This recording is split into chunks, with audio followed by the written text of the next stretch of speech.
খুব অল্প সময়ের মধ্যে সাদা পাকা চুল করুন একেবারে মনের মতো কালার, সেই সাথে ফ্যাকাশে চুল, পাতলা চুল হবে ঘন সিল্কি লম্বা। আসসালামু আলাইকুম রহমতুল্লাহ। প্রিয় দর্শক সবাই কেমন আছেন? আশা করি সবাই ভালো। অনেকে সাদা পাকা চুল কোনো প্রকারে কালো করতে পারছে না। আমি মনে করবো এই ঘরোয়া পদ্ধতি আপনাদের সাদা পাকা চুলকে করবে একেবারে কুচকুচে কালো।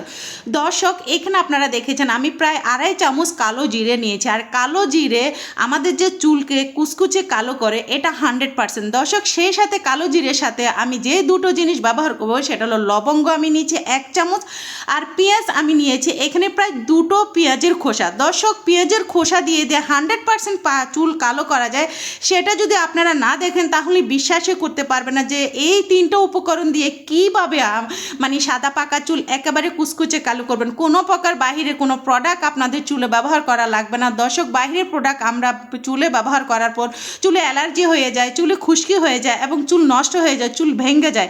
অথচ এই ঘরোয়া পদ্ধতি আপনাদের চুলকে রাখবে একদমই স্ট্রং, সেই সাথে দর্শক চুল হবে লম্বা এবং মোটা। শুধুমাত্র দেখতে থাকুন এই 3টা পদ্ধতি। দর্শক আপনারা যে কাজ করবেন লো হিটে রেখে তারপরে এটাকে খুব ভালো করে ভাজা করে নেবেন, যাতে হাত দিলে যাতে হাতের মধ্যে একটু কালো কালো ভাব হয়, তখনই কিন্তু এই কালো জিরে আর লবঙ্গটা নামিয়ে নিতে হবে। এখনও পর্যন্ত দর্শক আপনারা লক্ষ্য করলে বুঝতে পারবেন যে এই জিনিসটা কিন্তু অনেকটাই মানে ভাজা হয়ে গেছে, মানে মুচমুচে যে ভাজাটা সেটা।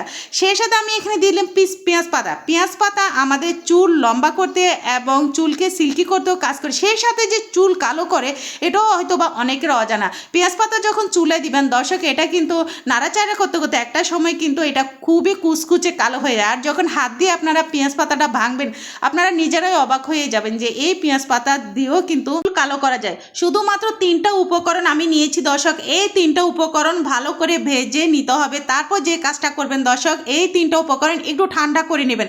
যেহেতু আমি ব্লান্ডার করব সেই ক্ষেত্রে কিন্তু এটাকে ভালো করে ঠান্ডা করে নিতে হবে। দর্শক আপনারা এটা পাটায়ও বাটতে পারেন, বাট পাটায় বাটতে একটু সময় লাগবে, সেই জন্য ব্লান্ডার করে নিলে কিন্তু মানে খুব তাড়াতাড়ি এই রেমেডিটা আপনারা তৈরি করতে পারবেন।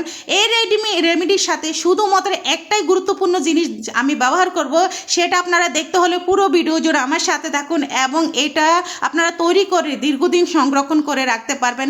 আর দর্শক দেখুন এই 3টা উপকরণ আমি এখন খুব সুন্দর করে ব্লান্ডার করে নিচ্ছি। দর্শক এটাকে এমনভাবে ব্লান্ডার করতে হবে যাতে একেবারে হাতের সাথে মিশে যায়। সো দর্শক মানে একদম কোনো প্রকার দলা দলা ভাব এটা থাকা যাবে না, তাই চেষ্টা করবেন খুব ভালো করে এটাকে মিহি করে নিতে। দর্শক ফাইনালি কিন্তু আমি এটাকে খুব সুন্দর করে মিহি করে নিয়েছি। এখন আমি আপনাদের ওপেন করে দেখাচ্ছি মাশাআল্লাহ এটা কতটা পাউডারের মতো কুচকুচে কালো হয়েছে। দর্শক এটা এমন একটা রেমেডি, এটা চুলো যখন লাগাবেন কিছুক্ষণ পরে কিন্তু আপনারা একটা ভালো ফলাফল পাবেন। ফাইনালি দেখুন দর্শক আমি যখন এটা ব্লান্ডারে হাত দিয়েছি আমার হাত কতটা কালো হয়ে গেছে। এবার বুঝতে পারতেছেন যে এখন আমি সেই একটা উপকরণ মিশাইনি, এর আগে কিন্তু আমার হাত কতটা কালো হয়ে গেছে। আর যখন আপনারা এটা চুলে লাগাবেন দর্শক আমি আরেকটা কথা বলে, হাতে গ্লাস অথবা কোনো কিছু ব্যবহার করে তারপর আপনারা এটা চুলে লাগাবেন, না হলে কিন্তু হাত কিন্তু অনেকটাই কালো হয়ে যাবে আর এটা উঠতে অনেকটা মানে কষ্ট হয়ে যাবে, কেননা চুলে লাগানোর পর কিন্তু দীর্ঘদিন ধরে এই কালোটা থাকবে, কোনো প্রকার কালো যাবে না। দর্শক ফাইনালি দেখুন এটা কতটা মিহি হয়েছে, আর এরকমই কিন্তু খুব সুন্দর করে আপনারা মিহি করে নিতে পারেন। এটা শুধুমাত্র যে চুল কালো করে এমন না দর্শক, এটা চুল পড়াও বন্ধ করে এবং সেই সাথে দর্শক আপনাদের যাদের ফ্যাকাশে চুল শেষ চুল হবে একেবারে সিল্কি শাইনি। দর্শক এইখানে আমি সরিষার তেল ব্যবহার করেছি, কেননা আমার কাছে সরিষার তেল দিয়ে কিন্তু ভালো লেগেছে। দর্শক আমি আরেকটা কথা বলি, যদি আপনারা কেউ অনেকে আছেন যে সরিষার তেল মাথায় ইউজ করা পছন্দ করেন না, তো সেই ক্ষেত্রে আপনারা যে কাজটা করবেন এখানে নারকেল তেল অথবা অলিভ অয়েল তেল আপনারা ব্যবহার করতে পারেন দর্শক। বাট আমি একটা কথা বলবো, আমার কাছে কিন্তু সরিষার তেলটা ব্যবহার করতে ভালো লেগেছে। দর্শক এখন সরিষার তেল দেওয়ার পর আপনারা যে কাজটা করবেন 1 চামচে যদি আপনাদের কাছে অতিরিক্ত ঘন মনে হয় তখন এখানে আরেকটু সরিষার তেল আপনারা ব্যবহার করতে পারেন, কোনো সমস্যা না। দর্শক সরিষার তেল দেওয়ার পর যে কাজটা করতে হবে এটাকে খুব ভালো করে চামচের সাহায্যে মিশিয়ে নিতে হবে, কোনো প্রকার জন্য দলা দলা ভাব না থাকে। অনেক সময় কিন্তু এটা একটু দলা ভাব থেকে যেতে পারে, তাই দলা দলা ভাব যতক্ষণ পর্যন্ত যাবে না ততক্ষণ পর্যন্ত এটাকে চামচের সাহায্যে খুব ভালো করে মিশিয়ে নেবেন। দর্শক আপনারা লক্ষ্য করলে বুঝতে পারবেন মাশাআল্লাহ এত সুন্দর কালো। তো আমরা যদি এটা চুলে লাগাই আমাদের চুল এতটাই কালো লাগবে যে মনের মতো লাগবে, এবং পাকা চুল কিন্তু মানে কালো হয়ে যাবে 100% গ্যারান্টি।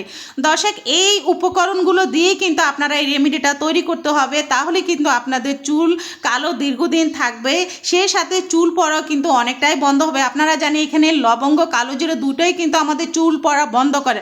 আর প্রত্যেকটা জিনিস কিন্তু ঘরোয়া উপকরণ দিয়ে আমি তৈরি করেছি। দর্শক এই ঘরোয়া উপকরণগুলো আমি মনে করি আমাদের প্রত্যেকের গৃহিণীর ঘরে থাকে, অথচ আমরা কিন্তু চুল কালো করার জন্য বিভিন্ন ধরনের পার্লার এবং বিভিন্ন ধরনের প্রোডাক্ট ব্যবহার করি, কিন্তু বেলা শেষে কিন্তু আমরা কিন্তু জিরোটাই পাই।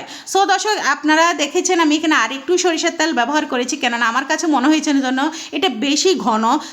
সো এটা বেশি ঘন করা যাবে না, এটা কিন্তু একেবারে পাতলা না একেবারে ঘন না, মধ্যম যেটা হয় সেটাই আপনারা করবেন, মানে হাতে লাগালে বুঝতে পারবেন যে এটা কতটুকু ঘনত্ব।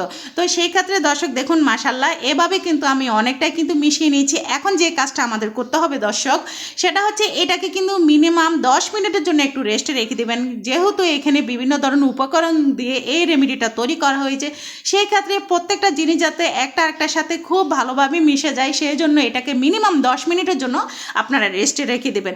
রেস্টে রাখার পর দর্শক আমি যে কথাটা বলবো এটা আপনারা চুলে লাগাবেন, এবং চুলের প্রত্যেকটা গোড়ায় এবং আগা মাথা মানে সাদা যত চুল আছে সবগুলোতে কিন্তু খুব সুন্দর করে আপনারা লাগিয়ে দেবেন।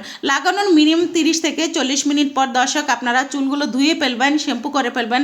মাশাআল্লাহ আপনারাই মানে যখন লাগাবেন তখনই কিন্তু বুঝতে পারবেন যে চুলগুলো কতটা সুন্দর হয়েছে, কালো হয়েছে। আর আমি হাতে লাগিয়ে দেখাচ্ছি যে আমার হাতটাই কিন্তু পুরাই কালো হয়ে গেছে। যাই হোক আপনাদের দেখানোর জন্য আমি হাতে ব্যবহার করেছি, বাট অফ ক্যামেরা আমি এটাকে যে কাজটা করব আমি হাতে পলিথিন বা গ্লাস পেপার লাগিয়ে তারপর আমি চুলে ব্যবহার করব, কেননা হাত কিন্তু কালো হয়ে যাবে। পরবর্তীতে এইগুলো তুলতে কিন্তু আমাদের অনেকটা কিন্তু কষ্ট হয়ে যাবে, তাই আপনারা চেষ্টা করবেন হাতে কিছু লাগিয়ে তারপর চুলে ব্যবহার করতে। দর্শক দেখুন ঘরোয়া উপকরণ দিয়ে আমি এই রেমেডিটা তৈরি করেছি, আর এটা কিন্তু চুলের কোনো প্রকার ক্ষতি করবে না, তাই আপনারা এটা অনায়াসেই চুলে ব্যবহার করতে পারেন মাশাআল্লাহ। সো দর্শক আমার রেমেডিটা কেমন হয়েছে সেটা অবশ্যই আমাকে কমেন্টের মধ্যে জানাবেন। যদি আপনাদের কাছে একটু ভালো লেগে থাকে তাহলে ভিডিওটি শেয়ার করতে একদমই ভুলবেন না, কেননা আপনাদের একটা শেয়ার আমার অসংখ্য এবং আপু ভাইয়াদের কাছে পৌঁছে যাবে, হয়তো বা তাদের কাছে কিন্তু অনেকটাই গুরুত্বপূর্ণ কাজে লাগবে। কেননা টাকা খরচ না করে ঘরোয়া উপকরণ দিয়ে যদি আমরা এমন একটা রেমেডি তৈরি করি তাহলে কিন্তু আমাদের চুলও ভালো থাকবে, সেই সাথে চুল লম্বা হবে, মজবুত হবে এবং খুশকি মুক্ত হবে। দর্শক আমি আরেকটা কথা আপনাদের সাথে শেয়ার করি, এই রেমেডিটা তৈরি করে আপনারা একটা বয়ামে রেখে তারপর আপনারা ব্যবহার করতে পারেন, কোনো সমস্যা না, এটা নষ্ট হবে না, যেহেতু এখানে প্রত্যেকটা জিনিস ভাজা করে তারপর এই রেমেডিটা তৈরি করা হয়েছে।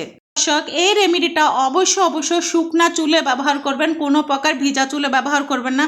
শুকনা চুলে এটা ব্যবহার করার পর কাঁকড়া দিয়ে বেঁধে পরবর্তীতে সুন্দর করে 30 মিনিট পর আপনারা ধুয়ে ফেলবেন, একদম মনের মতো চুল পাবেন। আজকের মতো এখানেই বিদায় নিচ্ছি, সবাই ভালো থাকবেন, সুস্থ থাকবেন এবং পরবর্তীতে ভিডিও নিয়ে আবার চলে আসবো। আল্লাহ হাফেজ।